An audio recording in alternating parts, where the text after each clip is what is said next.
샬롬, 저 이사야 2장입니다. 1장에서는 하나님의 통탄의 마음을 보셨죠. 원인은 이거예요. 이 우상숭배인데 우상숭배의 기저에 있는 내용이 이겁니다. 무수한 재물 때문에 그래요. 무수한 재물을 갖고 오는 거죠.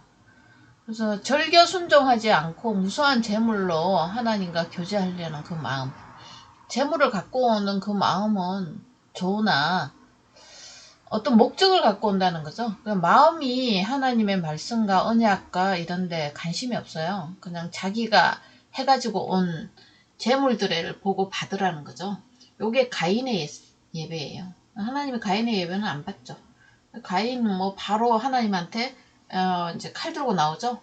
하나님은 못 죽이니까 누굴 죽이죠? 그 동생 아벨을 죽이는 그런 살인자로 나오게 되는 거죠. 자, 그래서 이런 무수한 재물이 하나님에게 아무 소용이 없어요. 하나님의 분노만 더 일으키는 거예요. 그래서 하나님이 정한 월삭 이런 것도 다 싫어하게 된 거죠. 오히려 주님에게 무거운 짐이 됐다는 거예요. 이거 안 하는 게 답이잖아요. 가장 중요한 건 이거예요. 너희는 스스로 씻으며 스스로 깨끗하게 하여 내 목전에서 너희 악한 행실을 버리고 행할 거치고. 스스로 씻어야 돼요. 근데 이게 스스로 씻는다고 내가 씻는 게 아니라 스스로 씻을 수 있는 말씀이 있어야 돼요. 하나님한테 온 생명수가 있어야 된다는 거죠. 그렇게 되면 하나님이 주신 선, 행, 정의 이걸 알게 돼서 학대받는 자를 도와주고 구원을 해준다는 거죠. 고아 아버지를 만나게 해주고 또 가부 남편을 만나게 해주는 변호를 하게 될 거라는 거죠. 복음 전한다는 거죠. 2장으로 넘어갑니다. 2장에 이제 아모스의 아들 이사야가 받은 바 유다와 예루살렘에 관한 말씀이라. 유다와 예루살렘 도시 성전이죠. 유대교 안에 사는 사람들이죠. 말일에 여호와의 전에 산이 모든 산 꼭대기에 굳게 설 것이요 모든 작은 산 위에 뛰어나리니 만방이 그리로 모일 것이다. 말일 그날에 종말이죠. 여호와의 전의 산 이게 뭘까요? 시온산인데 교회예요. 교회. 예수 그리스도께서 만든 완전한 교회 산이죠. 하나님이 거하는 곳이 산이라고 지금 표현이 되어 있어요. 모세 호렙산 뭐 이런 것 같이 꼭대기 모든 산 꼭대기에 선다는 거는 통치하신다는 거죠. 모든 작은 산 위에 뛰어나리라. 작은 산 인간이 만들어 놓았던 바벨탑 같은 산이죠. 하나님 나라의 웅대함을 지금 보여주고 있어요. 예언을 하는 겁니다. 지금 만방이 그리로 모여들 거라. 만방이 모여들 것이라고 했거든요. 근데 지금은 성취됐잖아요. 예수 그리스도가 여호와의 산이죠. 예수님의 말씀이 여호와의 전이죠. 그래서 지금 선교 전도로 이방인들이 들어오고 있죠. 많은 백성이 가며 이르기를 오라 우리가 여호와의 산에 오르며 야곱의 하나님 전에 이르자. 이게 이제 성경이 완성이 됐으니까 많은 사람들이 성경 공부를 하자는 거죠. 야곱의 전에 이르자. 여호와의 산에 이르자. 율법책에 공부하자. 그가 그의 길을 우리에게 가르칠 것이라. 야곱의 하나님이 누구냐면 언약의 하나님이거든요. 그거 약속을 지키시는 하나님을 만나자는 거죠. 우리가 그 길로 행하리라 하리니 이는 율법이 시온에서부터 나올 것이고 여호와의 말씀이 예루살렘으로부터 나올 것입니다. 예, 시온 하나님의 성전이죠. 말씀의 성전, 교회, 은혜 받은 도시, 돌집 예루살렘이 아니에요. 그 여호와의 말씀은 예루살렘에서부터 성전이 있잖아요. 여기 율법이 있잖아요. 책에서 나온다는 거죠. 평강에서 나올 것입니다. 이렇게 되죠. 하나님의 말씀은 복음이기 때문에 평강부터 시작합니다. 제사함부터 시작하는 거죠. 그가 열방사에 판단하시며 많은 백성을 판결하시리니 우리가 그들의 칼을 쳐서 보습을 만들고 전쟁 도구로 농사 도구를 만드는 거죠. 평화예요. 창을 쳐서 낫을 만들고 이 나라 저 나라 다시는 칼을 들고 서로 치지 아니하며 다시는 전쟁 연습을 하지 않을 것이다. 평강의 나라를 보내준다는 거죠. 교회입니다. 교회 안에 생명의 연합으로 교제와 연합이 일어난다는 거죠. 이게 어디서부터 일어나야 되죠? 예, 내 마음부터 일어나야죠. 성도들에게, 만민에게 예루살렘에서 시작한 말씀이 오순절날 성령을 부어주심으로 각 개인이 주님의 성전이 되잖아요. 성령 내주. 그래서 내가 나와 화목하고 하나님과, 내가 이웃과 화목하고, 내가 나라와 화목하면 되는 거죠. 전쟁 연습하는데 인생을 쓰지 않는다는 거죠. 이게 전쟁 연습은 율법주의자의 가치관이에요. 무엇을 더 열심히 더 잘, 누구보다 월등하게 뛰어나기 위한 노력이죠. 야곱 족속아 오라 우리가 여호와의 빛에 거하자. 여호와의 말씀 생명의 빛에 거하자. 주께서 주의 백성 야곱 족속을 버리셨으면 그들에게 동방 풍속이 가득하여 그들이 블레셋 사람들 같이 점치며 이방인과 더불어 손을 잡아 언약하였다. 그러면은 하나님 언약을 버린 거죠. 이런 평강의 언약을 버렸잖아요. 레이기가 평강의 언약인데 그걸 버리고 이방인들 풍속을 따라가는, 선악과를 따라가는 거죠. 생명과를 먹일 수 있는 길을 주셨는데도 선악과를 따라가서 정령주거리라는 법으로 간 거죠.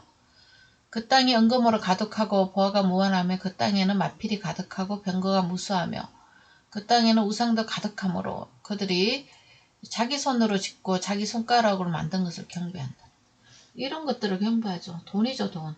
예, 이런 돈입니다. 다 우상들은 세상의 화폐인 돈으로 귀결이 되죠. 자기 힘으로 한 것, 자기 힘으로 쌓은 것, 눈에 보이는 건 돈이고 눈에 보이지 않는 거는 윤리, 도덕, 철학 같은 이런 종교죠. 천한 자도 절하며 귀한 자도 굴복하니 그들을 용서하지 마옵소서. 자, 이런 이제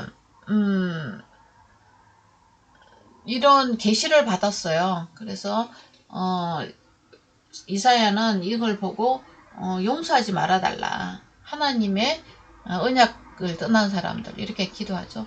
너희는 바위 틈에 들어가며 진토에 숨어 여호와의 위엄과 그 강대하심을 피하라. 사는 길을 가르쳐주나요? 바위 틈에 들어가야 돼요. 십자가의 틈에 들어가야 돼요.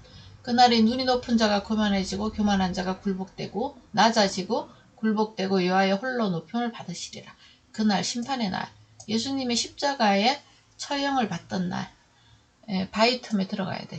내 죄 때문에 그렇구나. 이걸 믿는 걸 바위 틈에 들어간다는 거죠.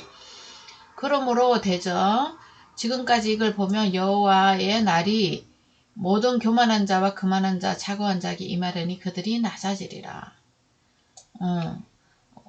그러니까 결국은 자기가 파쇄되는 일이 일어날 거라는 거죠. 십자가 사랑의 결과예요. 이 성령이 와야 돼요. 십자가 죽으신 주님을 아무리 구경하고 부활을 구경해도 안 됩니다. 제자들을 보셨잖아요. 부활하신 주님을 보고도 나는 물고기 잡으러 가노라. 나는 내 인생을 내가 살겠노라. 이렇게 되는 거죠. 근데 성령이 임한 사람은 그렇게 할 수가 없어요. 자기가 다 무너졌고 하나님의 영이 그 사람을 주관하는 참 사람이 됐기 때문에 그런 거죠. 자, 그날에 이렇게 낮아지고 부서지면 쭉 우상 숭비던 사람들이 온전히 없어질 거라는 거죠. 그 다음에 사람들이 아물과 토굴로 들어가서 여호와께 땅을 진동시키려고 일어나실 때에 그 강대하심의 영광을 피할 것이라. 자기를 위하여 경배하라고 만든 은금 우상들이 그날에 두저지와 박쥐에게 던져지고 이건 이제 땅속에 살잖아요. 동굴에 살고. 그러니까 다 흙으로 돌아가고 아무 효임이 없는 거죠. 자, 그 다음에 이제 너희는 인생을 의지하지 말라.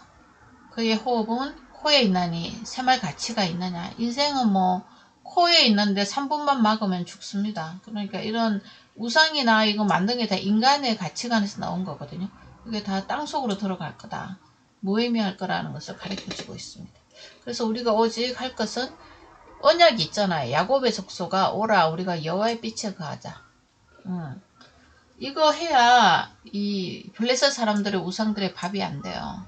여호와의 빛 이것은 다 보셨죠? 창세기 1장 여기 있잖아요. 공허와 혼동한 인생에 하나님이 복음을 선포합니다. 빛이 있으라면 빛이 있었고 이게 주님입니다. 예수님의 말씀입니다. 빛이 하나님 보시기에 좋았더라.